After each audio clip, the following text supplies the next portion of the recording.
Thanks for listening to Live Forever Young Radio.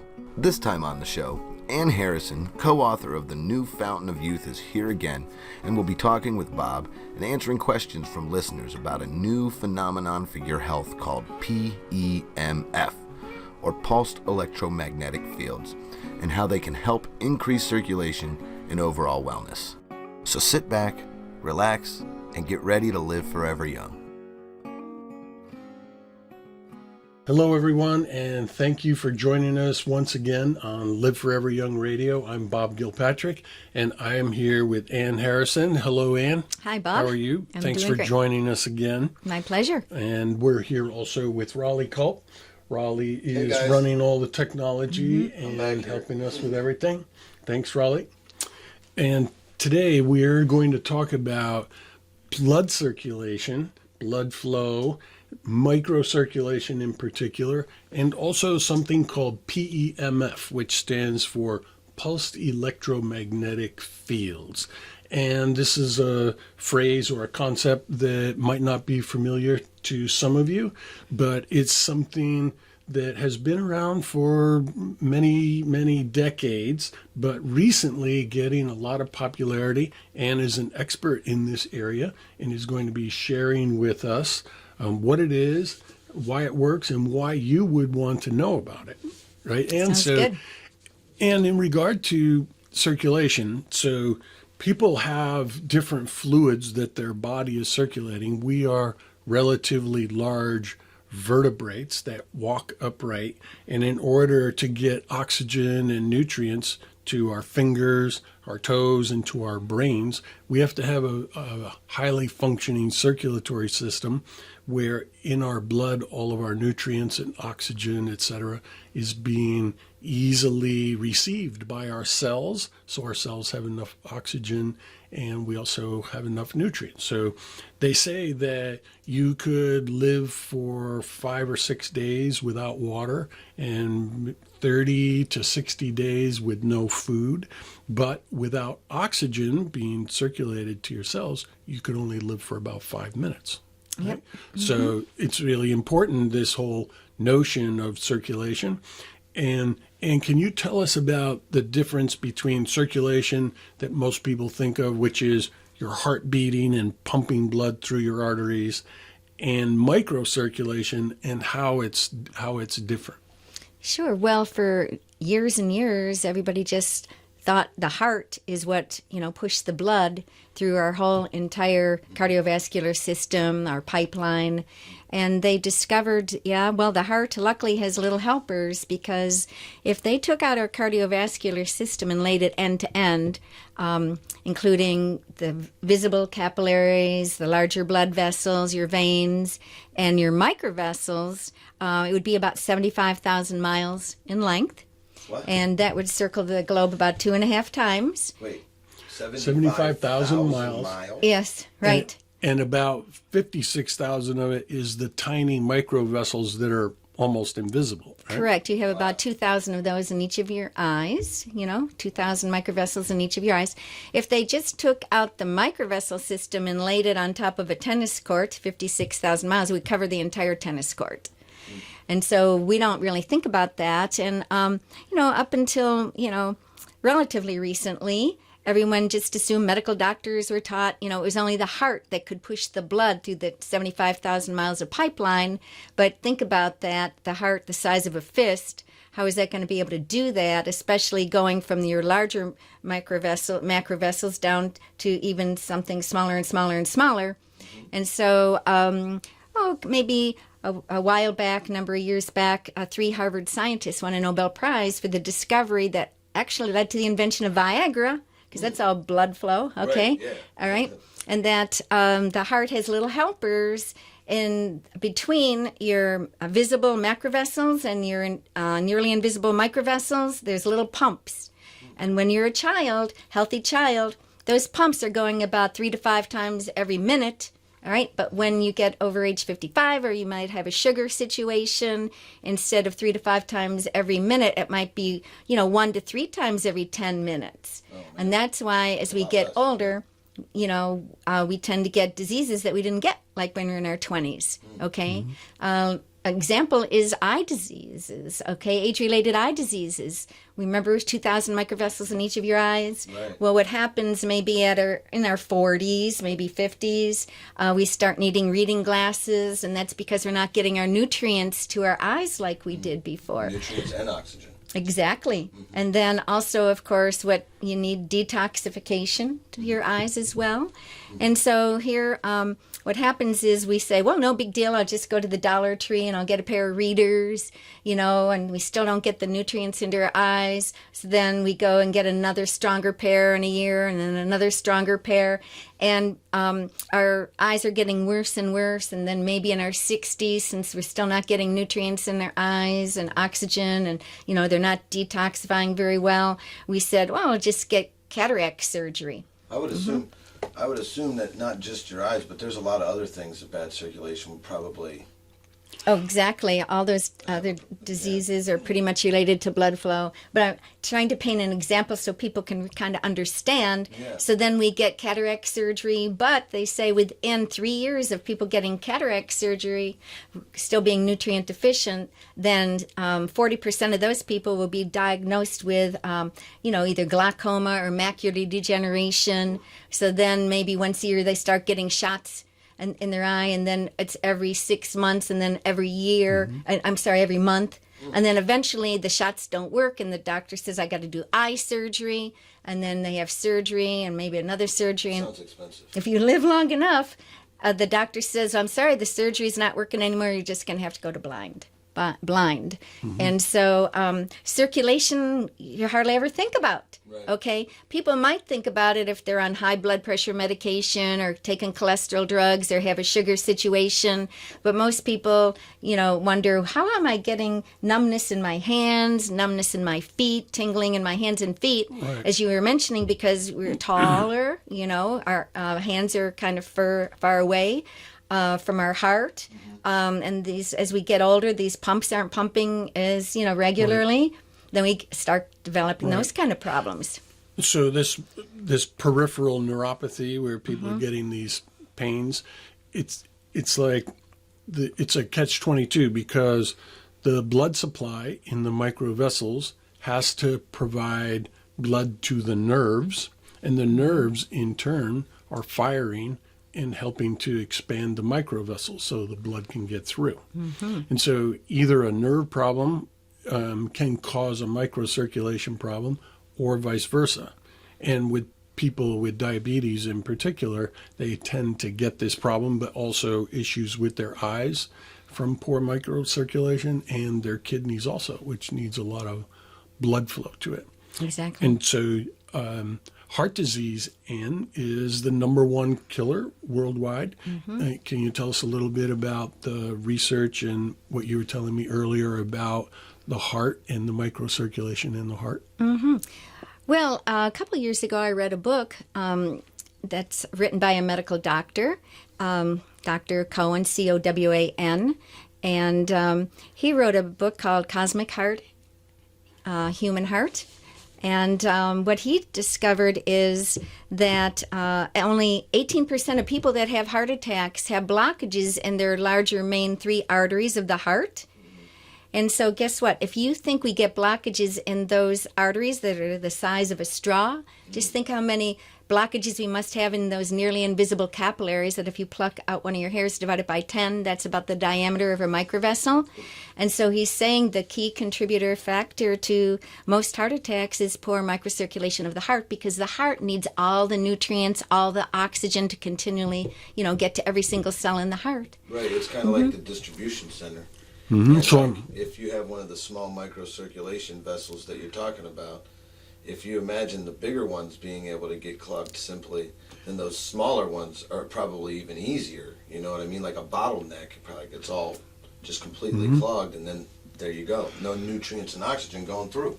And I'm going to give people the name of this book, Okay. and then after I do, if you could talk to that point that Raleigh was talking about, where the microvessels are getting damaged, similar to what goes on with the larger arteries in your heart.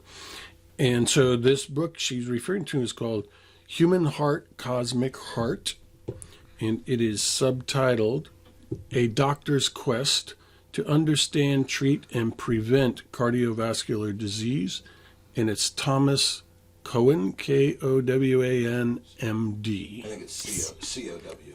C-O-W, you're right, Raleigh. Thank you. C-O-W-A-N, M-D. Perfect. All right, so Raleigh, every single cell in your body needs pretty much only two things to remain happy and healthy: a rich supply of oxygen and a rich supply of nutrients. Why do they need oxygen and nutrients, every single cell? Because you have to generate the energy to keep your cell healthy, and that energy is created in what we learned in biology when we were in high school, the mitochondria. And so the mitochondria take the nutrients and the oxygen and they combine it to make the cellular energy to keep the cell functioning well. And including, if it has enough energy, it can perform its estimated 2,000 cellular functions a second. And one of the also most important for cellular functions is pushing out the toxins.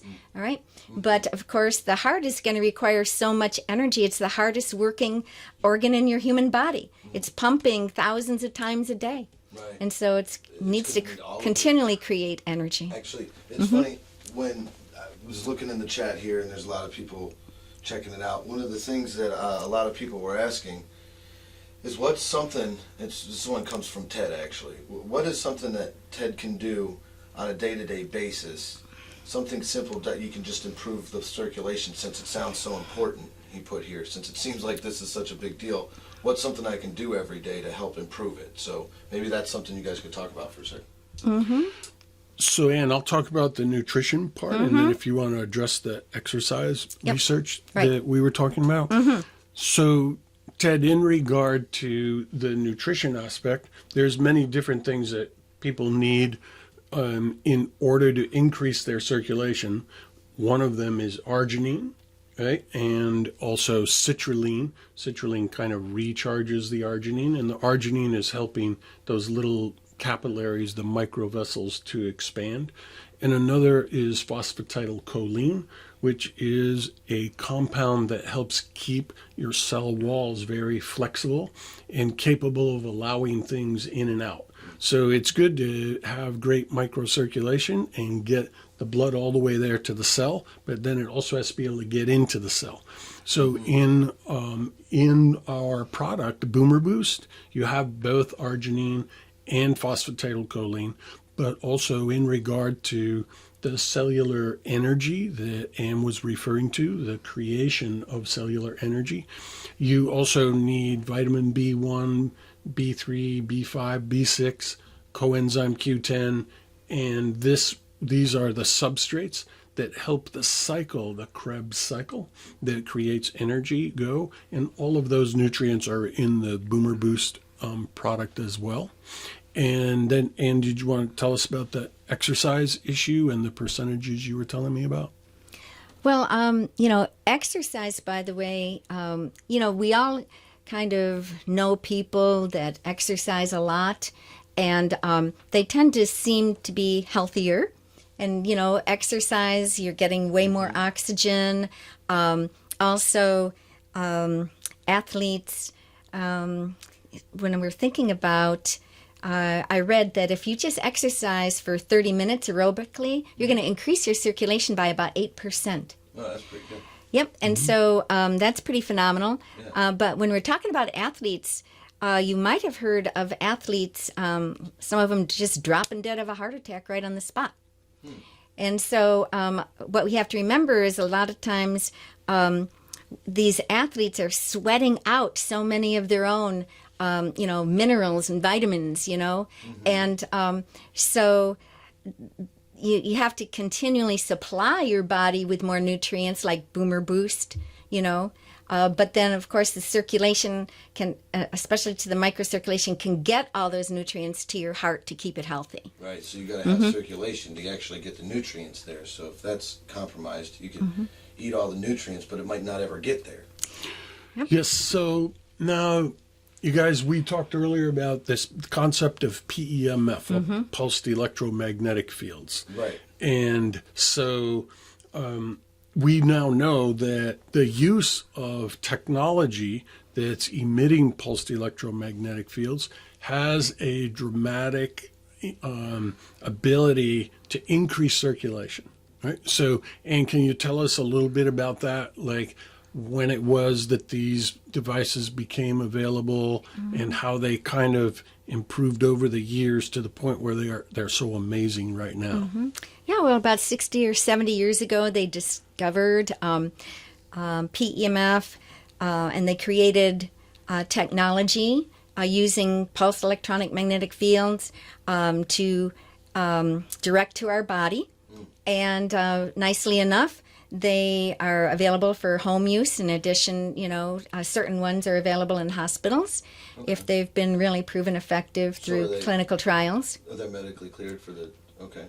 And so, so in this country, the FDA classifies PEMF devices with different classifications. Class 1 means it's safe, like even a Band-Aid is deemed safe 1, cleared as a Class 1 medical device. It's safe. But then if you can show through clinical trials, human clinical trials, that it can do what you claim it can do, that's called safe and effective. And so there's one PEMF device that has 18 years of clinical trials backing it to prove it's safe and effective. A lot of PEMF devices are out in the market. They can increase your circulation, between 5 and 10% with a residual effect of 3 to 4 hours. But we happened upon and learned about it from one of our customers of a phenomenal device that has the 18 years of clinical trials backing it, that has been optimized through all that research to make it better and better and more effective. So with it, in 8 minutes, we can get up to 30% increase in microcirculation with a residual of 12 to 16 hours. That's really good. And this particular device, we can just get it in our home. We teach people how to get it on a credit card for $50 a month or about. But it's so phenomenal. This particular device is used in 4,000 medical clinics and hospitals around the world. Very famous athletes have it. Quarterbacks have it. People that are winning, all these tennis matches that are 40 years and up, because it doesn't matter what your age, whether you're 90 or whether, you're 30, this is going to help your blood flow significantly. Okay. And So isn't it true, Ann, that now they have these devices, they're just like a little power supply, right? About like the size of a toaster, maybe. And then it has attachments that plug into the power supply, and you put those attachments at certain parts on your body that help increase the blood flow. Yeah. Right? And so they're very easy to use. There's just a few buttons that you have to push to activate them, right? Yeah, so they're easy. And here's something else I wanted to ask you about, because it seems also that this PEMF is also helping with cellular energy, right? And it turns out that healthy cells have a certain resonance that's measurable, and disease cells have lower, and cancer cells even lower, right? Can you tell us a little bit about that? Right. Well, people are existing on Earth and animals because of the pulse electronic magnetic field that comes out of the Earth. Okay. And so what these devices are doing is trying to mimic, the same frequency of the Earth. Okay. And so when we get the pulse electronic magnetic field from the Earth or from these devices, it can charge up our cells to get a nice magnetic charge on them. And then when you have the nice magnetic charge around the cell, then the cells can kind of repel themselves, which let's say you have red blood cells. Unfortunately, computers and cell phone signals, they make our red blood cells clump and stick together. And in order for cells to get through these microvessels, they have to be in single line alignment, to get into those. Yeah. Like a line. You can't get through a door with everybody bunched together. And so the PEMF creates a charge that separates them so they can all go in one at a time. Exactly. Okay. Oh, wow, cool. These devices also help your cells to resonate at this higher frequency, right? Up towards that 50 millivolts that keeps them healthy.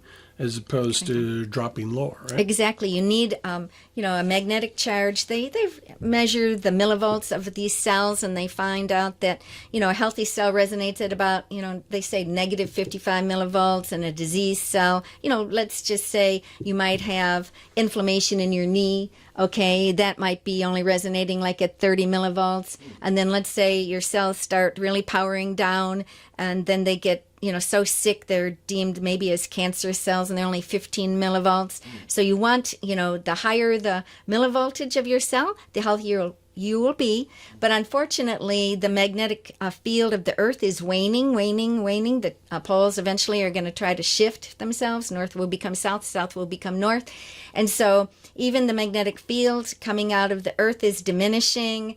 And then we have all these bad signals, computer Wi-Fi signals, making our blood clump and stick together. So this is why children now are getting diseases that maybe 20 years ago they didn't get. But because now their blood is clumping and sticking together, their nutrients can't get everywhere where they need to go, and then their cells become diseased, and then they start getting diseases that. So if a family had one of these PEMF devices, the adults could use it themselves to improve their circulation as they age, which naturally drops off, but also for children who are spending lots of time in front of computers and on their cell phones and gaming and like that. Right? Exactly. Okay. And also even pets, because Awesome. they're getting subjected to these bad signals as well in the waning Earth's magnetic field. And so I remember to say this, Ann. So if somebody wants to talk to you about these PEMF devices, they can call you at 727-443-2500, right? Exactly. Okay. That's Boomers Forever Young. That's it. So 727-443-2500, and you can talk directly to Ann, who's an expert in PEMF, who has spent, what would you say, Ann, how many days have you spent at conferences and seminars studying PEMF? Can you calculate it? Well, I've gone to Europe for a 5-day training. To Europe? Yep. I've gone to multiple 2-day academies in this country, and many, many more seminars. And I've had this one particular PEMF device for 5 years. And, we have about 200 people that we've introduced the technology to here at Boomers. And so you've spent, fair to say, 100 days probably, full days at conferences and seminars studying, so that when people call that number to get in touch with you, they're going to be talking to someone who's really been through all the education that's necessary to give people the information they need. Well, yeah, because this, the device that can increase the circulation to this degree, that's in all the hospitals, of course, this is a hospital piece of equipment, so people need, the right training. This is easy to use, but you have to be trained in order to, get the benefit out of it. You got to use it right. You got to make sure Exactly. you're using it right. I mean, it looks good. Looks good using something. If you're doing it wrong. So if somebody calls and talks to you and they get their device, you're available to help them afterwards to make sure they're using it properly. 7 days a week. Yes, they'll have my cell phone number, and they'll have my number for years to come, as long as I'm going to be on this earth, because this is my passion, and I think this is what I'm here for, to educate people about this. That's really awesome. So, and when somebody gets one of these devices and their circulation starts to improve, what are some of the things they're going to see or feel like what are they going to notice when they start using the device? I guess it depends on what their condition is ahead of time, but in general, is there things you would be able to say, this is what you're going to notice? All of them, eventually, whether it's in a couple days or in a couple weeks, they're going to feel so much more energy. I mean, on the 8th day of me having it in our home, I got the spring back in my step. The kind that 20-year-olds you might see walking down the street with that nice bouncy step. And I used to try to imitate them, and I'd take 5 steps and say, wait, that's way too much work for me, forget it. But now, for the last 5 years, I've had that, spring in my step. And even an 83-year-old fellow told me after he had it for a couple weeks, he called me when I was pulling out of here at night, and he said, Ann, I'm on my 1-mile walk, and all of a sudden I feel like I have springs in my legs. So it doesn't matter the age. Now, isn't it true, Ann, that there's something about how fast you can walk and what your real age is versus your chronological age? Yes, unfortunately, all of us probably know some people as they age that are walking really slow. Yeah. And that's telling us that their body is, powering down. And there was a study, I think it had like 2,500 people in it over, 2 to 5 year, and they call it the GAIT study. It's posted on the National Institute of Health, GAIT, G-A-I-T. That's your speed of your walk. And they found out that the slower a person walks, the lower their predicted lifespan. They traced them, Start walking faster. People like that are going to be more prone to have strokes, for example, because they don't have good blood flow, and that's a key reason that people get strokes, just like heart attacks. So as someone uses their new P.E.M.F device and has the right nutrients, and they're exercising, so they're bringing in more oxygen. Now they're going to have more oxygen, more nutrients, better circulation, more energy, and even likely will extend their lifespan. Exactly. Okay. Cool. I need to start walking faster. There you go. There you go. Well, Ann, I wanted to thank you for coming back on again to My Live pleasure. Forever Young Radio. And been we fun. just really appreciate when you come on because of your knowledge in these different areas and sharing it with all of the listeners. And so thank you very much. And Raleigh, thank you Yes. once Thank again you, Raleigh. for doing Great. And thanks for everything coming and again. participating. I love And, it. Real interesting. Real good to listen to, and really good stuff to know. Okay. Very much Terrific. so. So thank you everybody for watching once again, Live Forever Young Radio, and we'll see you on the next one. Thanks for listening to Live Forever Young Radio. Check us out at liveforeveryoungradio.com. Have a great day.